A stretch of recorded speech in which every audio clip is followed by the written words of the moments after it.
Hello, everybody. It is Friday, January 23rd, and welcome back to the Nick Watkins Show. I'm Nick Watkins. Today, we're going to be talking about the two championship games, the AFC Championship game and the NFC Championship game. But first, we're going to talk about what happened in the Warriors game last night. So, the Warriors lost to the Dallas Mavericks 123 to 115 last night in Dallas, and it was the second game after the Jimmy Butler injury, second game without Jimmy Butler. And obviously, the Warriors are still a little bit shell shocked, a little bit confused, trying to figure out where they stand, what's the plan going forward. Um, and there was another wrinkle that just got thrown in to the Warriors season. Jonathan Kuminga, who we know the drama there, the trade. He demanded a trade. We know that happened, and now he's hurt, unfortunately. So Jonathan Kuminga back in the lineup, back in the rotation last game, and now he played again last night, and he was very good to start until he got hurt. He had 10 points in 9 minutes. He had four free throws and he didn't miss a shot from the field.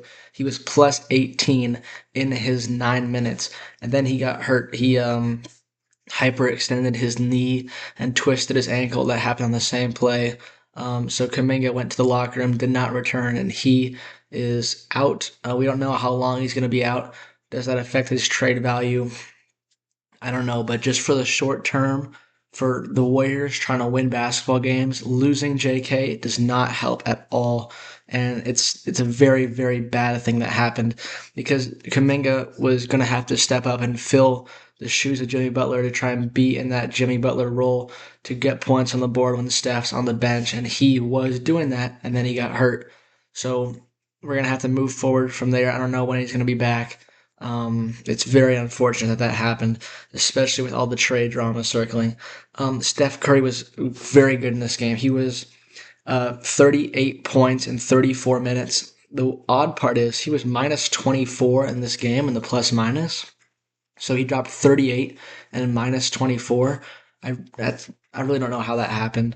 The Warriors, I think the problem for them was, well, I'd say the problem was turnovers, but the Mavericks turned the ball over 21 times, and we only turned it over 10 times. We had 24 points off of turnovers to the Mavericks 18, so I guess we weren't really capitalizing on their turnovers. Um, Here's the stat: second chance points, 24 to 5 in favor of the Mavericks. That must have been the difference in this game. And we got out rebounded by 19 rebounds. That is not good, obviously, and so I guess that must have been it. It's just we didn't necessarily play awful. We weren't good down the stretch though.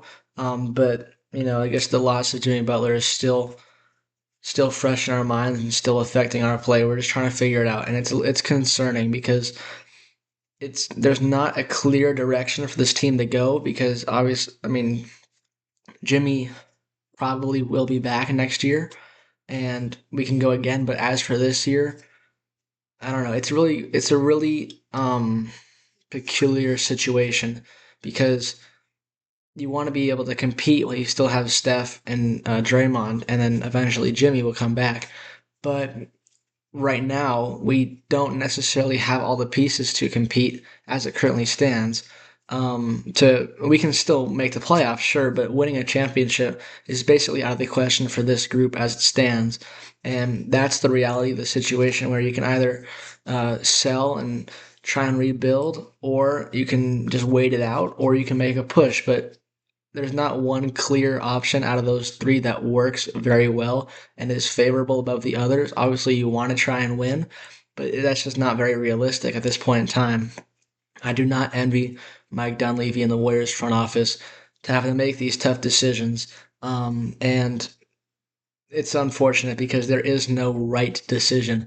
It's just something you might have to gamble and try and keep contending in this year, or risk the present, maybe get future returns. I don't know. It's a very odd, very frustrating situation. The Warriors' next game is not an easy one. It's against the Timberwolves. It's a baseball series, so we play at Minnesota on Saturday and Monday. That will tell us a lot. But hopefully we can figure this out, figure out if we can win with this group sooner rather than later. So we can make some decisions, some tough decisions will have to be made. Before we jump into quick NFL talk, we'll just say the Rangers and the Sharks play tonight. New York Rangers at the San Jose Sharks at 7. Sharks looking to get back in the W column after losing to Tampa Bay. Finally back at home. So hopefully we can get a good win here tonight. So now let's talk about the NFL. We'll probably talk about this for like 5 to 9 minutes or something like that. Because I'd have work coming up. So we'll just talk about that quickly. Hopefully, I was hoping to have Ashton on the show today. That didn't work out, unfortunately. So he's gonna hopefully come on tomorrow, and we'll talk about that more. We'll get his takes and his predictions and stuff. Um, where should we start? Let's just start with the Patriots, and because they are the favorite on the road to win this AFC Championship game because of the Bo Nix injury. Even with Bo Nix, I still would have taken the Patriots, and I did take the Patriots. Let's just talk about how they've been performing recently. They won both their playoff games by double digits. It started out close when the Patriots pulled away at the end of those games. Obviously, they have Drake May, who I'm a big fan of. I think he's a great quarterback. Um, he he didn't play outstanding in the first two games, but he played well enough to get the dub. And sometimes that's what you gotta do. And I guess when it comes to Drake May, I've kind of been sitting here waiting to see him like go Superman mode and put the team on his back and really carry them to a win in the playoffs. But the truth of the matter is, you don't have to do that every single game. Sometimes you just got to be enough. You got to be good enough for your team. Be a point guard at the quarterback position and let your playmakers do the work, right? And let them go make plays like they're, capable of doing. And that's what he's done throughout these playoffs, the two games that he's played, his only two playoff starts, both wins. And at the end of the day, all you want is the W. And individual performances don't matter like that, especially in the postseason. So, on that note, do I think that Drake May will have to go Superman mode in this game?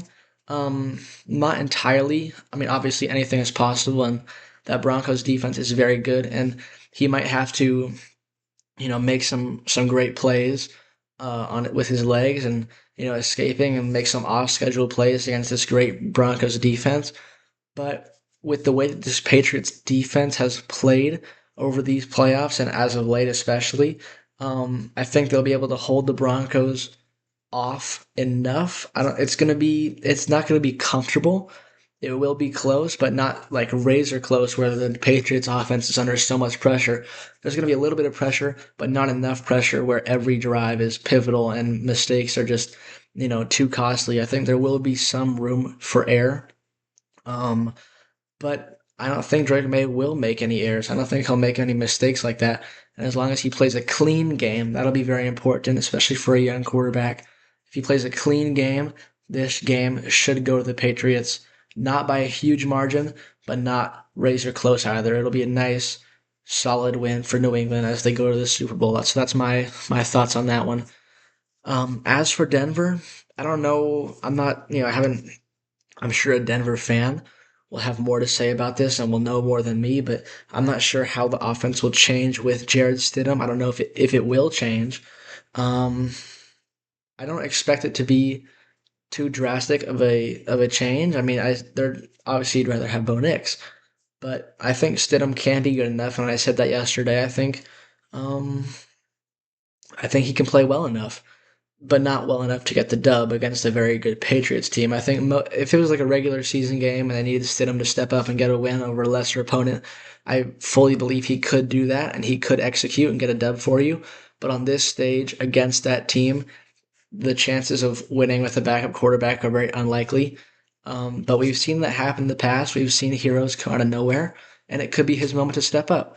So as long as he doesn't, try and get sucked into that mindset too much of trying to have to be the man, I think he can have success with this Broncos offense. So yeah, those are some of my, you know, surface thoughts on the Patriots Broncos game. As for the Rams and Seahawks, this is a very, very interesting game as well. Two division rivals going at it in the NFC Championship game for the chance to go to the Super Bowl. These are two teams that played twice already in the regular season. The first game was in LA. The main story from that one was that Sam Darnold threw 4 interceptions. I don't even know if they scored a touchdown in that game. I think they did. They probably did. Yeah, so it was a close game. 21-19 was the final score. And yeah, Darnold and Stafford were not the best in that game. That was kind of a defensive field goal type game. The second game, that one was a absolute barn burner, 38-37 in favor of the Seahawks in overtime.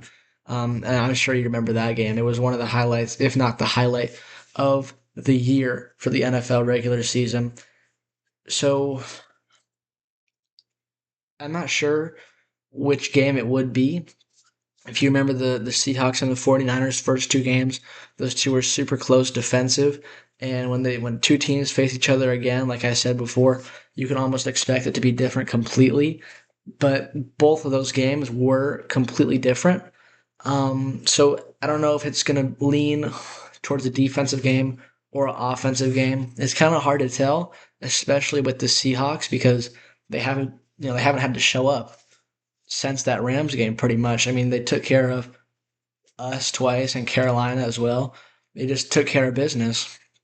We haven't seen the Seahawks put under pressure since this game. And in that game, they were very good. Sam Darnold was very good late in the game, not the beginning, however. So I think if the Rams do get out to a lead and they manage to hold on to it, then obviously you'd be going in favor of the Rams, but that's going to be very important. If the Rams do get out to a lead, it's going to be very important to see how the Seahawks respond and how the Rams are. Because we've seen teams get leads and get super conservative with the football, running the football, trying to chew clock, not maintaining that aggressiveness that got them out to that lead in the first place. So it's going to be very important to see the offensive mindset and strategy compared to the first half and the second half for the Rams if they have a lead. We've seen the Rams trail throughout the year. They managed to stay in games and win them. They've come back. The Bears game and the Panthers game, both playoff games, they were trailing. Actually, did the Rams trail at any point in that game? I'm not completely sure. So they did trail at halftime. Or no, they didn't. They got the field goal. That's beside the point. Um, we've seen the Rams and Matthew Stafford be clutch down the stretch. So if it were to be in that situation of a clutch game, you need a drive to go win it, and both teams are going back and forth with possessions, whether it be scoring touchdowns or getting stops, I'd lean more towards the Rams in that situation because of the experience of Matt Stafford and the inexperience of Sam Darnold. But over and over again, we've said that Sam Darnold won't come up, it won't show up when it matters. And we haven't really seen him need to do that, but the last time he needed to, he did show up. So it's going to be an interesting game. They're going to be good games in my opinion. I haven't really thought of predictions yet. I mean, I think the score predictions was I think the Patriots and Rams will be in the Super Bowl. That's gonna be the matchup. That was my prediction at the beginning of the postseason. I'm sticking with that, of course. But we're gonna have more thoughts on that tomorrow. More thoughts on the Sharks game, and then we'll also talk about some other stuff. So that's gonna do it for today's episode. Thank you guys so much for watching, and I will see you tomorrow.